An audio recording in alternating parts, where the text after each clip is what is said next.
Welcome to another edition of the Wonderbury podcast. I'm Brian, And I'm Dave. and you can find us online at wonderbury.com. You can find me on YouTube and online as Open Darkwing.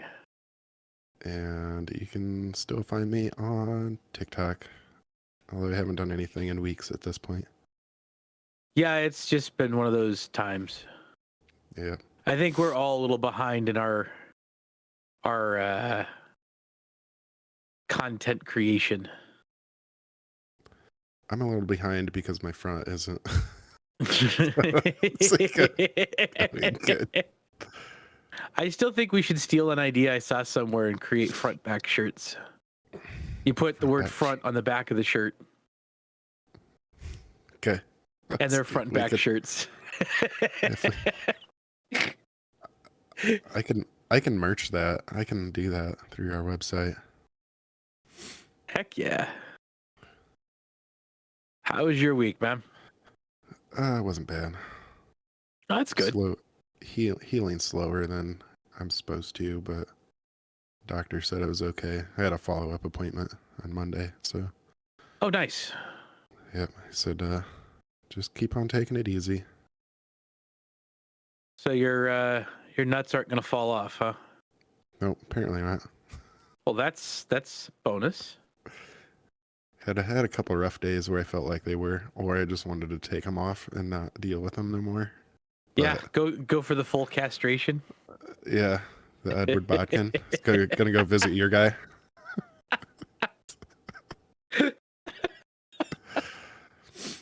Oh man. So hey, Dave. Yes, sir. It's Mariah Carey season. No, it's not. What? Have you It's not never been outside? Mariah Carey season. It's Mariah Carey season. Did you not know that? I've been outside. I've been to places. It's Mariah Carey everywhere. She has her own bobblehead. What are those called? Funko Pops. Mariah Carey has a Funko Pop? Yeah. If any singer that should have a Funko Pop, Mariah Carey wouldn't even crack the top 10. Yeah. Well, I don't know. She's a fantastic singer. She is really super talented. She's just overplayed at Christmas. Well, yeah, because there's like 2 modern Christmas songs, and she has them both. Yep.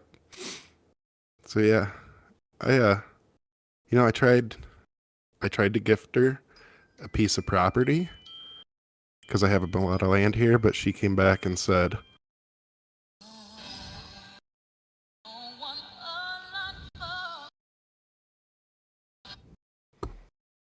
I think if that would have come through clearly, it would have landed a little bit better. But I got about the auto gate and sounds. Oh, you know what's better than a dad joke? One that completely falls apart halfway through the execution. You're welcome. I'll patch it in for the viewers. No, you will not. I will too. No, you will not. That needs to stay exactly as it came through. Record to live, Brian. Record to live. I forgot my old phone had the speaker was on the bottom, and my new phone it's on the top, and I forgot, and I was holding the bottom to the microphone, and then realized because I had my headphones on, so I couldn't hear it good anyways, and I was looking at it, and I went, oh crap, fix it. But that's what I do, on the fly sound guy, I'm used to that. No, that's we gotta take the punches where we can.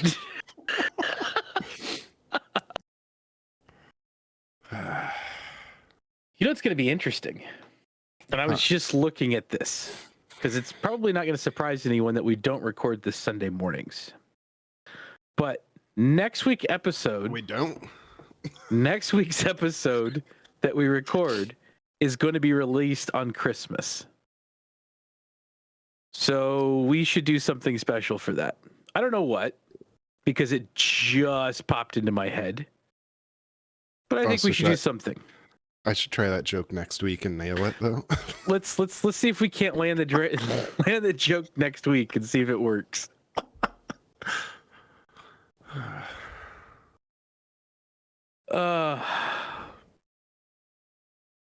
So I've had a week with the new Pixel devices. Yeah. How's it going? Not bad, actually. Good. Couple of nuanced bugs with the phone that I don't quite understand, and I'm sure there'll be a fix out at some point for it, but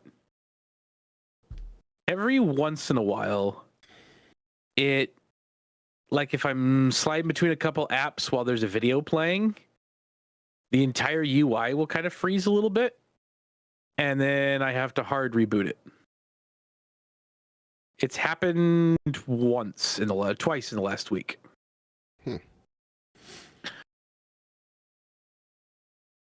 So, do you have issues with Telegram? The only issue with Telegram that I've run into are getting notifications from the encrypted chats.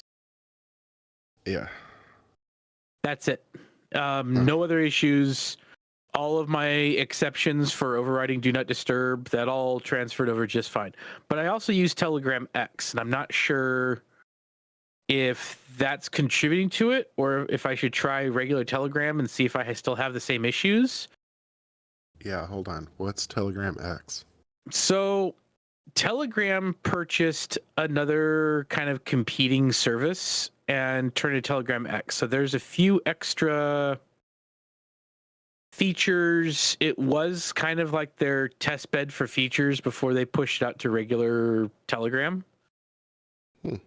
I don't know if that's the case anymore. I do know that there are somewhat separated features for them.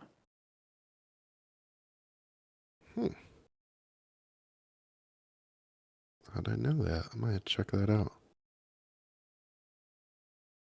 Wonder if that'd eliminate some of my problems. It might. I don't know. But that's just, I don't know. But overall, it's been really well. Because I kind of I charge my watch while I'm in the shower and kind of when I'm getting dressed in the morning, because I take showers in the afternoon. I have yet to even come close to losing battery life in the watch. Like I don't even, there's no worry, there's no anything. So at least that seems to be not a non-issue for me, which that was the one issue that I was actually worried about. Yeah. Was running into dealing with battery life, and it hasn't been a problem. So cool. But no, it's good. The camera on this thing is absolutely stunning.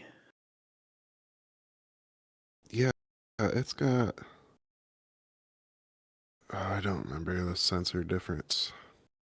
Yeah, it does have it updated. You'll have to get together here soon, and we can kind of look and compare differences. Yeah.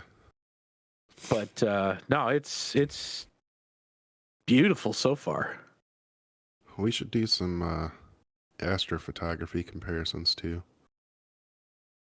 Yeah, I do want to do some astrophotography on this thing and just to find out and see, and maybe we'll do something where we all head over to my dad's again, because he lived far enough out that we weren't getting too much light pollution. Yeah. I had one the other day where I could clearly see the stripe of the Milky Way. That was pretty badass. Yeah, you kind of live out there in the middle of nowhere too. Yep. Yeah, I don't get that luxury where I'm at. Yeah, you live in the middle of everything. Well, yes, but I am also close to everything. So I guess 6 of one, half a dozen of another. Yep.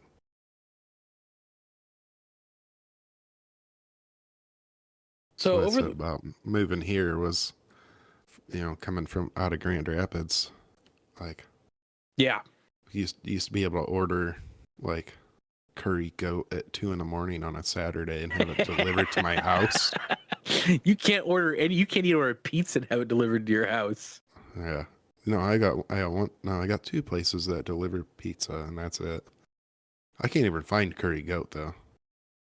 Not You even got places possible. that'll deliver pizza out there? Yep. Score. Yeah, there's a place called Luigi's in Litchfield, which is like 8 minutes north of us. And then a place in between Jonesville and Hillsdale that has like a 20-minute delivery zone. Nice. That's not bad. Yeah. They're overpriced, but Of course they're overpriced. yeah.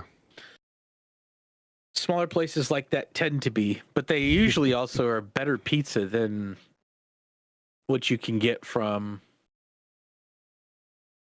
most other places too. Yeah. I don't think the Cottage Inn is, but the Luigi's is pretty decent. I'm also a pizza snob, so that doesn't help. You would be. Yep. No offense. I mean that in all the love ever, but you would be. Yep.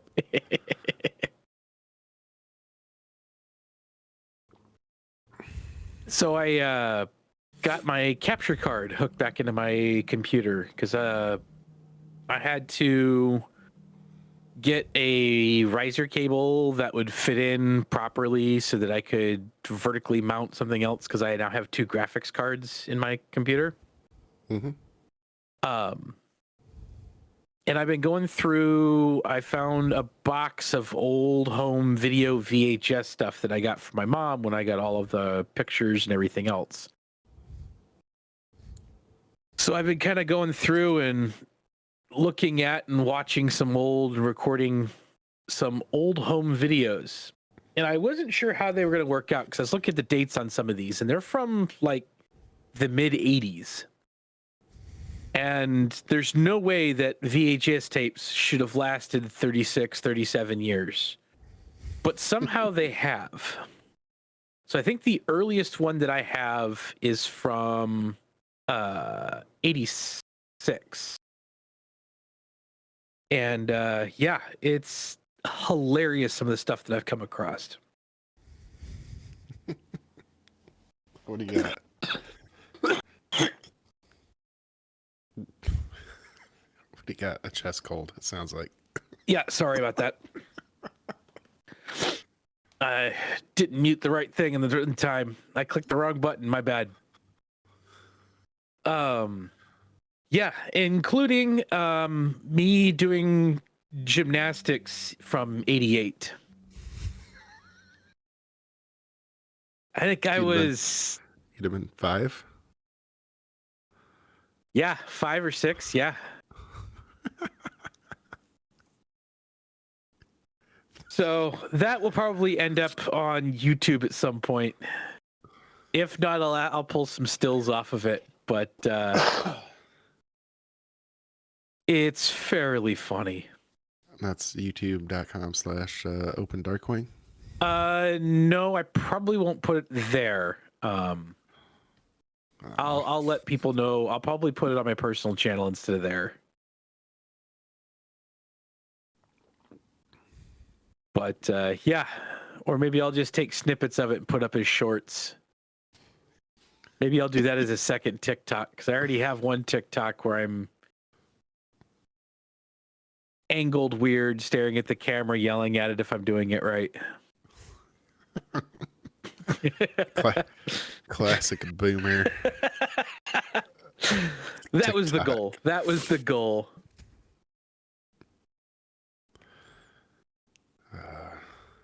But yeah, no, it's been interesting. I've done 5 tapes so far, Nice. including a whole big thing for my grandparents' 40th wedding anniversary.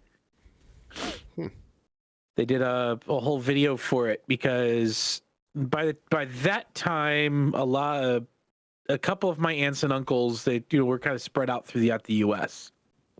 And without telling my grandparents, my mom and dad had organized everyone flying in to surprise them for the anniversary. So they knew they were having an anniversary party. They didn't think half their kids were going to make it. And then as we did, there was like a musical number thing where they were singing something or other. And as it kept going on, more of the family was walking out from the back. It was kind of a cool moment. I do remember that moment from actually being there. It was kind of cool to see it on video again. That'd be pretty cool. Yeah, no, there's just some really cool stuff in this, and there's a video of me tying a rope to a dilapidating or slowly falling apart chicken coop to the back of a Dodge Intrepid, and pulling down a small old chicken coop building, utilizing a car that never should have been utilized for it in the first place, because it was the 90s and that's just what we did. That's what you did. The fact that it was a Dodge Intrepid makes it even worse. That's everybody's favorite be-on car.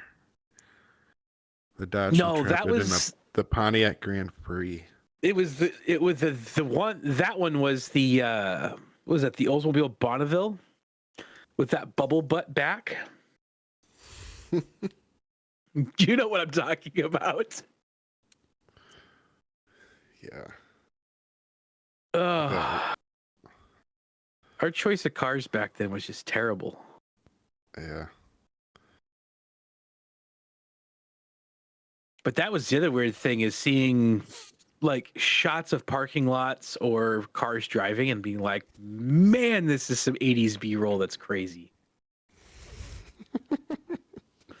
It's horrible that I think of things in that way now. Like I'm looking at downtown LaGrange, Indiana, around the courthouse with all the 80s cars and the 70s cars that were there. And I'm thinking to myself, this is some amazing B-roll that I could probably sell because it was recorded on VHS. Yeah. And it wasn't that great of a camera either, but it's not terrible. Yeah. Well, probably it is terrible. It's not as terrible as it could be, I should say. Yeah, but it'd probably clean up or look legit enough for a lot of purposes. Yeah, I think I can probably, I'll have to see. I think there's some,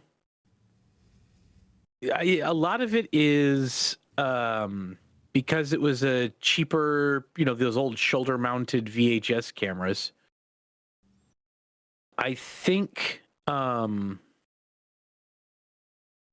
can kind of do some post-processing to clean it up, but I'm not 100% sure. I'll have to take a look at it and see what I can do. Yeah. Play around. Yeah. Because I'd like to clean it up a bit if I could, but I also don't want to ruin what it looks like either. And I'm not sure what all it would do. Because some of it is lens and just, a shitty built-in lens from a camcorder that was probably built in the 70s. And there's just some of that you can't really fix too well. Yeah. But then again, when you realize that it was shot on VHS, you're like, okay, this makes a little bit more sense now. I'd still like to get my hands on one of those old VHS camcorders, shoulder-mounted camcorders, because I think that would be fun. That'd be hilarious. Show up at family events with a freaking 45-year-old video camera. Just go walk around like Three Rivers. Yeah. Oh, you filming too? Are you filming? Everybody. Three Rivers in VHS. Oh, that would just be hilariously terrible. Be great. Looks like I'm going to spend a few hours on eBay this afternoon.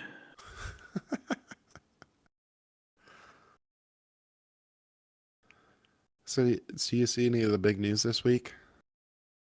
Which news? Was pretty vague. We have Big news. World has been Big falling news. apart for the last 5 years, and you're asking about what the big news is.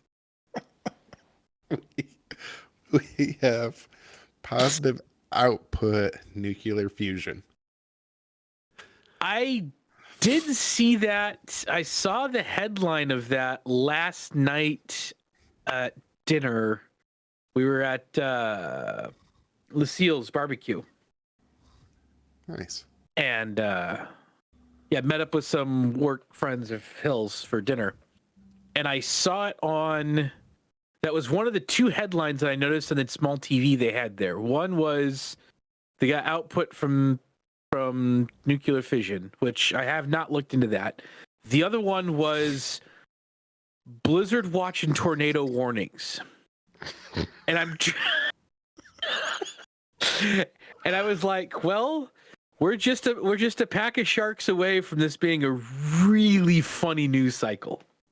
Yep. Yeah. I saw that headline. I was like, blizzards and tornadoes. How long was the stable output for the nuclear fission? Was it like sustained, or was this like a flash in the, like it was there for milliseconds and then it stopped? So his time measurements, I watched the press release about it. Yeah. It was like milliseconds. He measured it. His measurement was, it was about the amount of time that it takes light to travel about 10 feet. Oh, so we're talking like, I think word for word is what he about, said. What are the petoseconds or whatever those are way down there? Yeah. Okay. But So it actually happened, and it was not a and it was not just like a theoretical or a computer model. correct. It actually happened. It was okay. They had, and the guy. Oh, you should watch the press release because the guy was super excited and it was amazing.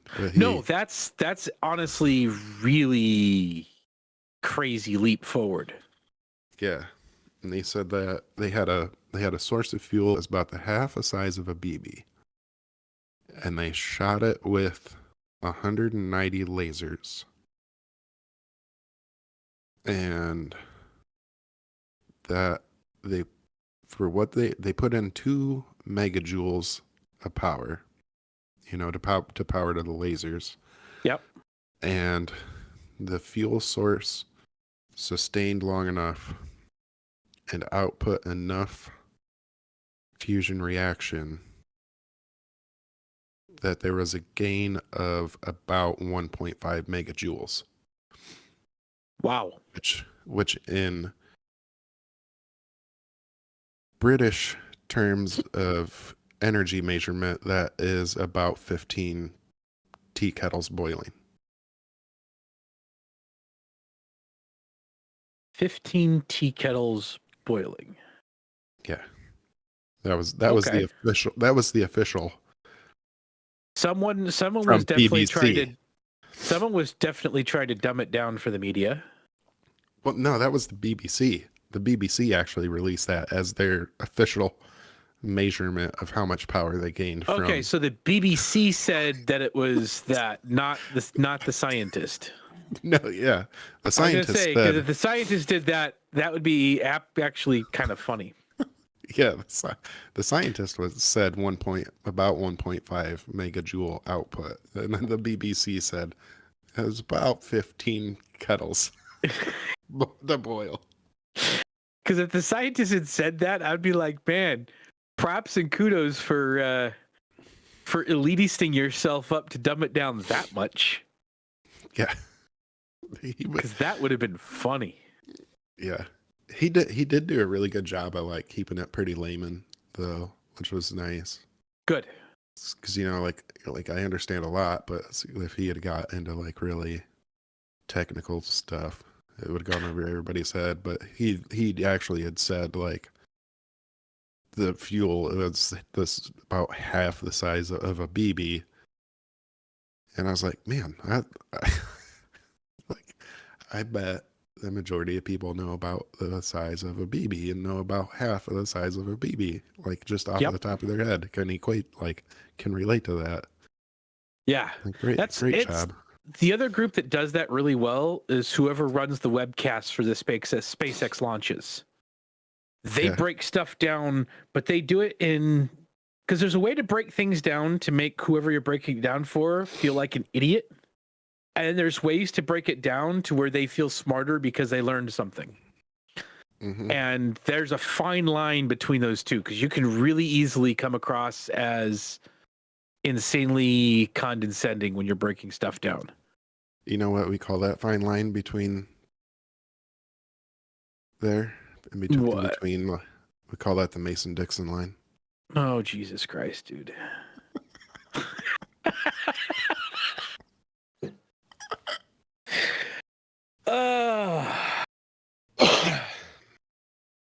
What?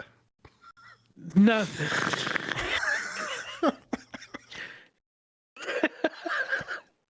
Your first shot failed, so you came off with a second one. Yeah. Well, they attacked Fort Sumter first, so I'm still salty about it. They attacked Fort Sumter first. I'm staying 10 feet away. That was a terrible time in U.S. history.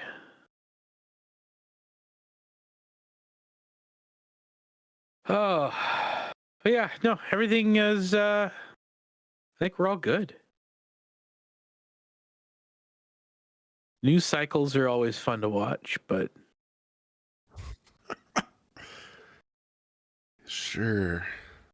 Oh, did you see the, if I can find this, there's a little bit more information in a teaser for the Pixel foldable phone.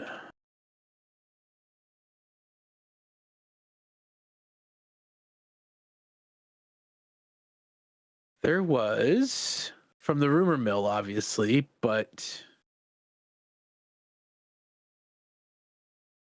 there was an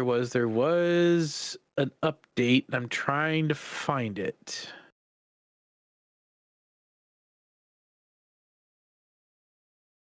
So there was some leaked benchmarks.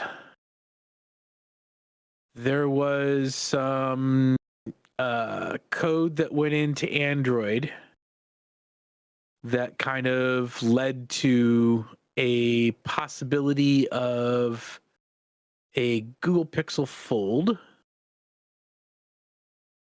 It's going to be expensive as all get out. But yeah, it looks like that the new Fold renders is going to keep kind of the same bar on the back end that the 6, the 6A, the 7 have all held. But it looks like it's going to be right around the same specs out as the Galaxy Z Fold 4 in terms of size-wise. Cool. But overall, it's kind of interesting. Like, I don't know when it's going to be coming because we had these leaks about the Pixel Watch 2 or 3 years ago. So I'm not sure how substantiated those kind of rumors should be held or when they should be releasing out, but it's going to be kind of fascinating to see what happens. And I mean, it's supposed to be a new Pixel tablet too. Well, I guess they did show it off at the event, but Yeah, they fully announced the tablet coming next year. yeah, it was supposed to be released at the event originally, and then you Yeah. know, let's see how that is. I couldn't remember if it going to be running Chrome. Was it going to be? It's not going to be a Chrome OS tablet. It's going to be an actual Android tablet, correct? No, I don't remember.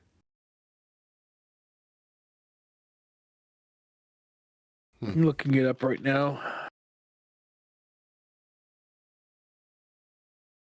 Because the Pixel Slate was Chrome OS. Mm-hmm. The Pixel tablet.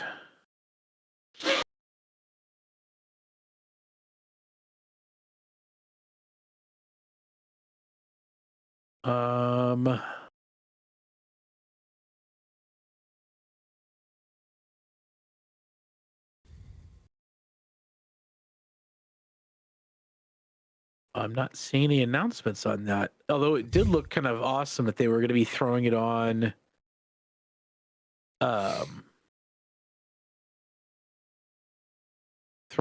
You could put it on that speaker dock to utilize it as a Nest Hub thing, as well as then being able to detach it for the tablet usage. And I kind of like that a lot. Yeah, that was pretty neat. Like that was, to me, that was one of the, like, a pretty good selling point for me, because I could see myself utilizing it more than just as a walk around tablet. Yeah. Okay, it will be Android powered. Okay. Yeah, because then you could have, multiple dock stations. You could, have one like at your desk and have one in your kitchen or whatever. Yeah, like I need anything new or anything else at my desk. I have so much hardware sitting in front of me right now. I don't know. Going from left to right, and this is not a joke. I have my Revelator IO 44, which is my DAC. Then I have my Beacon Mix Create, which is a hardware software audio routing, and all that fun stuff. Then in front of my keyboard, I have my DaVinci Resolve Speed Editor. And then I have a dock for my phone. And then I have 2 Stream Decks. I have my mini fridge, and I have my VHS player. I don't have a lot of room for. Oh, and I have on top of my little mini fridge my my Nest Mini. So I'm running out of room to put all sorts of fancy stuff. Somewhere around on here, I have a little wireless charging mat that I'm going to utilize for. Where did it go? I've got an old Pixel, or not a Nexus 7. Best tablet ever built. It's the second one that they built. So it's the 2013? Oh. But the problem with it is that the USB port is stopped working. So I can't flash anything modern onto it. Uh-oh. And I'm not sure quite how to fix that just yet.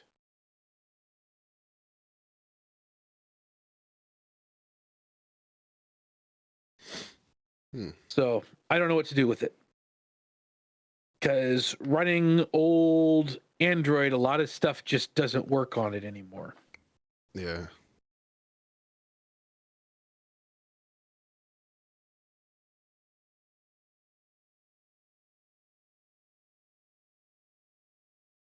But, it is what it is, I guess. So my little I'm actually working on my island right now in the kitchen. Oh, gotcha. And I have my Chromebook, a cable to the microphone, a mouse, the detachable keyboard is attached, and I have the headphones plugged into the microphone. Nice. I don't think I've really ever talked about what my microphone is, have I, on here? I use a AKG P220. Hmm. That was something your brother suggested.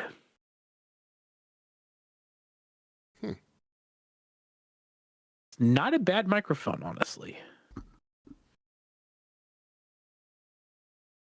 But I also don't know enough about them to know what would be a good microphone versus a really bad microphone. So Yeah. if it works and it sounds all right, it's a good microphone to me. Yep. Yeah, it sounds pretty good. Yeah, I've never had a problem with it. I use the Rode NT USB. I just had to pick it up and look at the back of it to get the letters right. I haven't used a USB microphone in quite some time. Yeah. Because for a long time, like back when I was shopping for microphones, the quality difference between XLR and USB, there was a massive gap between the two. But that gap has very, very quickly been eliminated. Yep. I was, yeah, probably 5 years ago, I was adamantly against using USB mics, and then I got this one. There's been a handful from my of brother. really good USB mics that have come out. Yeah. Elgato makes a really good one. Rode makes an amazing one. Yeah, that's what this one is. The amazing Rode one. Beacon actually makes a really good one now. The same guys that do my Beacon mix, they made a microphone. So the guys that started that company are the ones that were behind the engineering of the Go XLR. So, which rose to fame very quickly, especially the streaming space, just because of a lot of the audio routing stuff that they had built in. Being able to have an output that goes to like Discord, a separate output that goes to an audience, and then I can set those levels separated from the levels that I have in my head is kind of nice, because then I can fiddle with, like, I can set an audience volumes for everything and lock it to push to like OBS for streaming. And then I can play with the volumes that I listen to all I want. And one doesn't have the effect on the other. And that's kind of nice.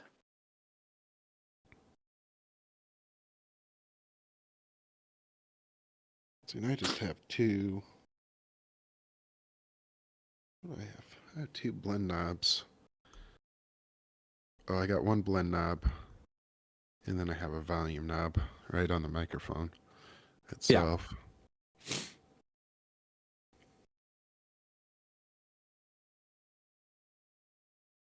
Nice. Yep, pretty simple, but all I do is just the podcast, so. Yeah, I kind of separate out, like, I have a dedicated channel for music, I have a dedicated chat channel for Discord or chat stuff. My system is on one, browser is on a separate one. I have a couple of auxiliaries that I use for different apps that I don't always want to hear from, but if I need to for troubleshooting or something else, I can move it up, like monitoring OBS levels.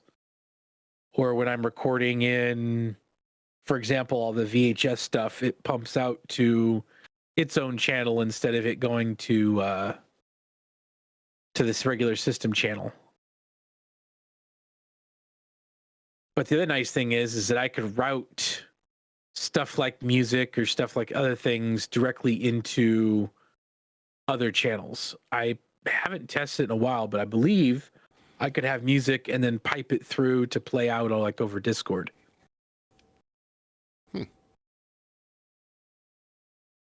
So instead of like for your joke, instead of like holding up a phone to a microphone, I could have just hit play and just flung it out onto the channel and it would have been fine.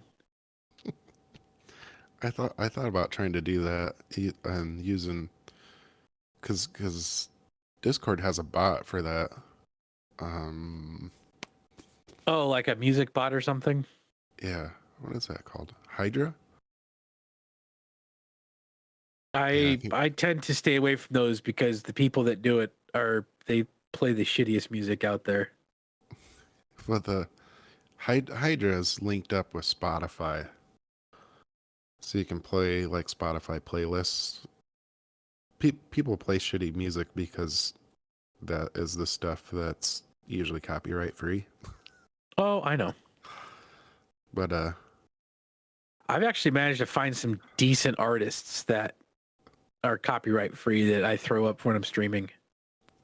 yeah, A lot Nice. more rock than shitty EDM. Because there is a lot of royalty free shitty EDM. oh yeah, yeah. It's because it's easy to make. Yep. It's easy to make, but hard to make good. Yep.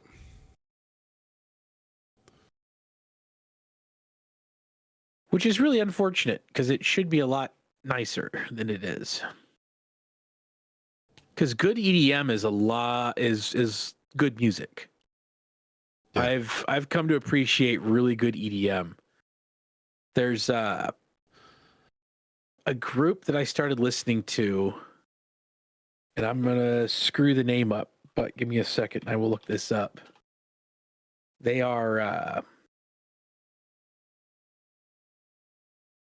because my brain just went blank as I was talking about that. Dum. Switch over. Next row. NEXTRO. They do Egyptian and Middle Eastern trap. Hmm.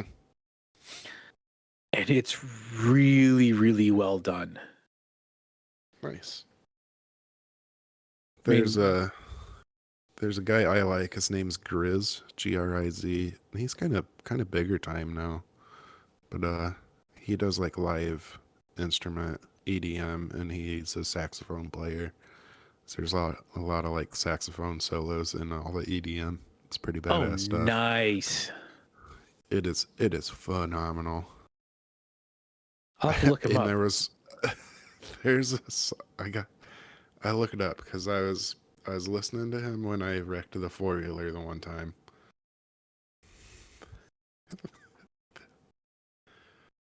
When you wrecked the what? When when did I you wreck the 4-wheeler?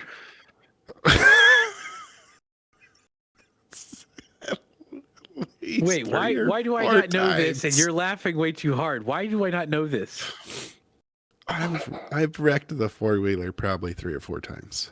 The first time was so when I got it, it wasn't running. So I got it working. I got it fired up. I didn't even have all the parts back on it. I got it fired up and I was like, cool, let's go test it out. And so I go out screaming through the yard and I'm trying to turn, like slow down to turn to go around where our garden is to loop around the trees to go out around 12. Yeah. And the throttle sticks and I slam straight into a tree. I hit the tree so hard that my aviators with the wraparound ears come off of my face. Like these aviators are made to stay on your face while you're in a plane upside down, like doing, crazy stunts. Yeah. They wrap around your ears so that they don't fall off. They literally flew off of my face and hit the tree and broke. That's how hard I hit the tree. That was the first thing I did on the 4-wheeler. Literally the first thing I did was get on it, drive it, and fucking wreck it. That is amazing. Another time, I went to, there's a off-road park, like 15 minutes east of me on 12. Yeah. And went with some friends there, and I was following my buddy's wife up a hill and got a little sideways and squirrely, like towards the top of the hill, and tumbled down the hill. I like bruised all my ribs, tore up my elbow, my knees. Like I had protective gear on, but I was beat up. Everything on them four-wheeler was all bent again. I was laid up for like a week. And then another time was last winter. I was just out in the yard. I was just screaming around in the snow, doing donuts, having fun. I was listening to Grizz. There's a song on called A Fine Way to Die, and I come flying through the walnut trees and kick it sideways real hard and then just flip and go sideways, and the whole thing comes out from under me, and I just roll, and it goes fly. The four-wheeler goes flying, lands back on its wheels, and I just roll in the yard.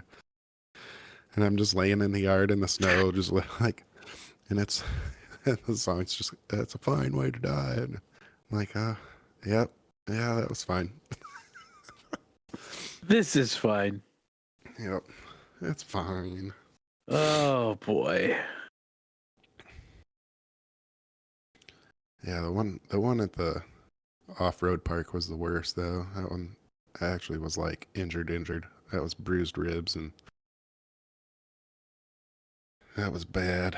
It reminds me of the first time I was ever on a dirt bike. I goosed a little much, did the whole how do I describe this? You know the zigzag bounce that people will do when they're goosing it a little too hard on a with overcorrection? Mm-hmm. Yeah, I did that right into the side of a barn. That wasn't anywhere near the direction that I originally was pointing when I started.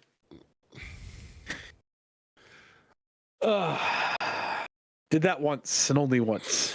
Then I realized, hey, I got a little less on the throttle. Yep. That's always the best know. thing you can do is when you start getting loose, just ease out of the throttle and let it kind of get itself back. So the difference between like when I was learning to drive a stick in a car, and this is the way I always teach people, is I teach them to not use the gas pedal at all and just get used to releasing out the clutch to go into gear and let the engine just take it and start rolling. Mm-hmm. Because that way they learn the nuances of the clutch. It's the easiest. It's the easiest way that I've taught anyone to ever drive stick, and I swear by that method. The problem is that you can't really do that on a dirt bike. A regular motorcycle maybe, but there's not enough engine power to do that on a dirt bike. So you have to give it some gas. That's the same issue you would have like in my car as the same issue I had in one of my trucks and in my Camaro was there was the power band was a lot higher. So there wasn't a whole lot of power at idle. Yeah. So you couldn't let off on the clutch without giving it some gas. You had to give it some gas to get up into the power band before you could let out on the clutch. Otherwise, it would just stall because there wasn't enough power to move the vehicle. And my Stealth is like that, mostly because it's so heavy, but also like it has the twin turbos. So the power band really starts to kick in at like 1800 RPM. Yeah.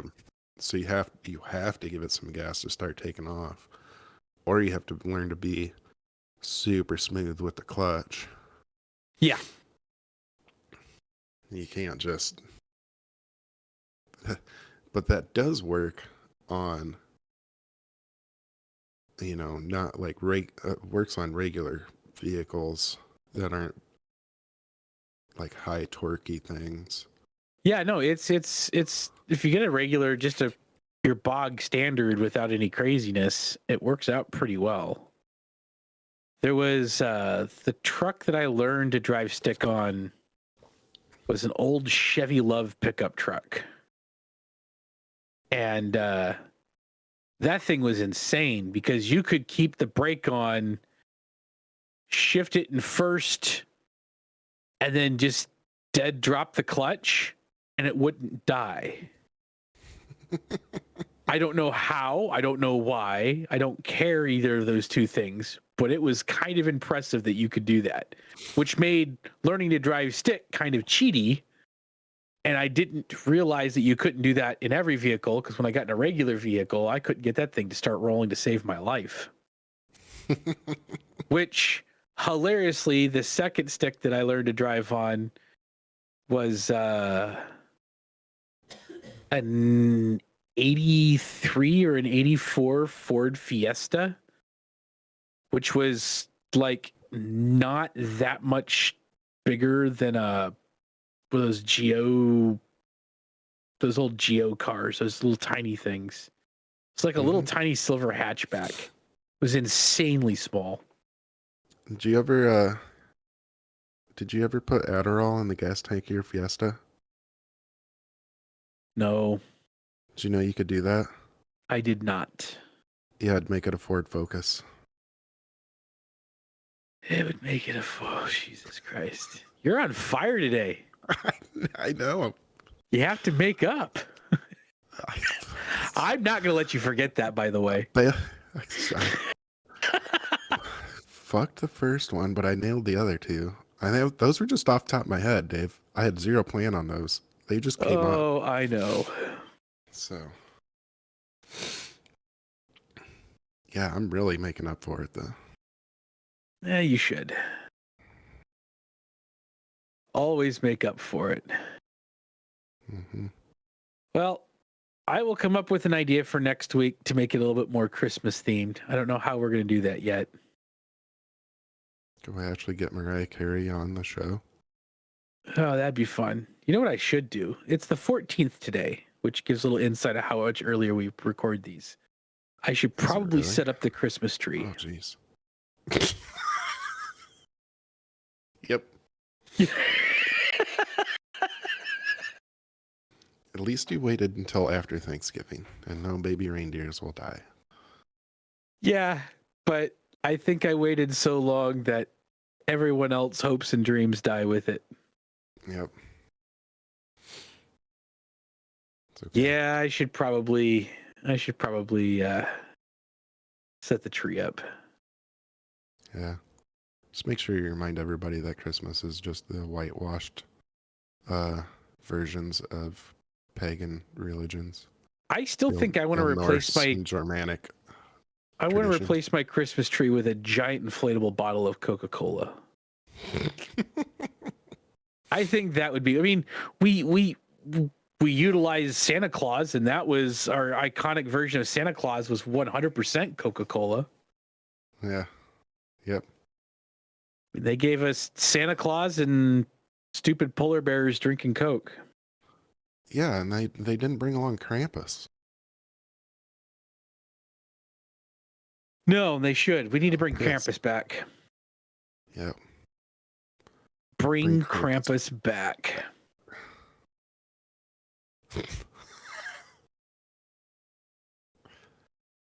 Bring Krampus back. Make Christmas great again.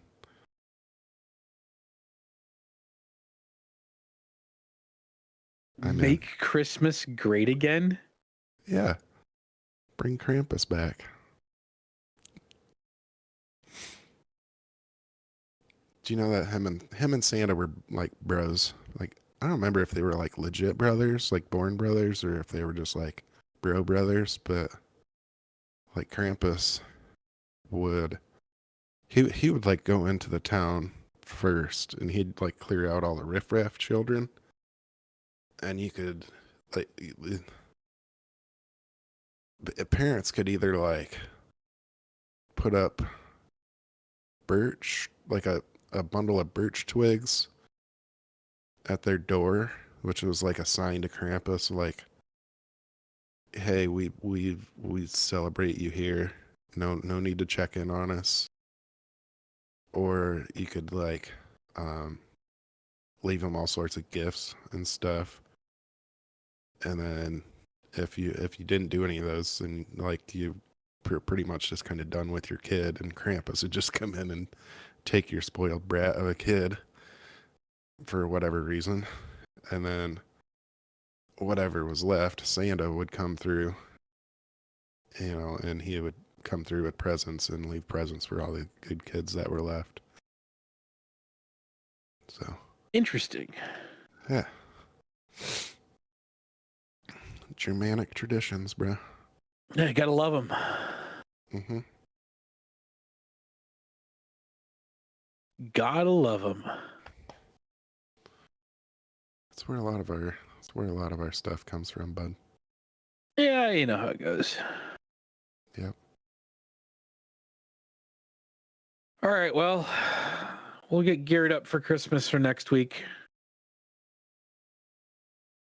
Thank you all for listening, tuning in and week out as we act crazy and act all the fool. Yeah. Deliver dad jokes with extreme precision.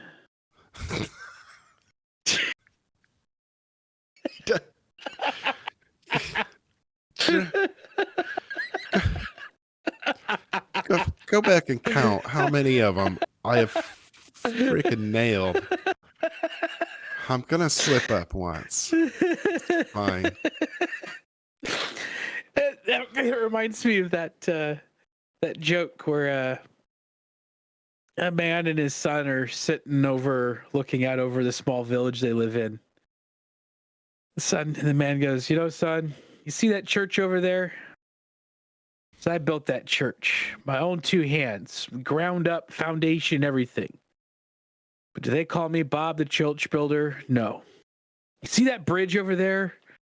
I spent 6 months to build that bridge, wading out in those waters. Do they call me Bob the Church or the Bridge Builder? No. But you have a sex with a sheep once.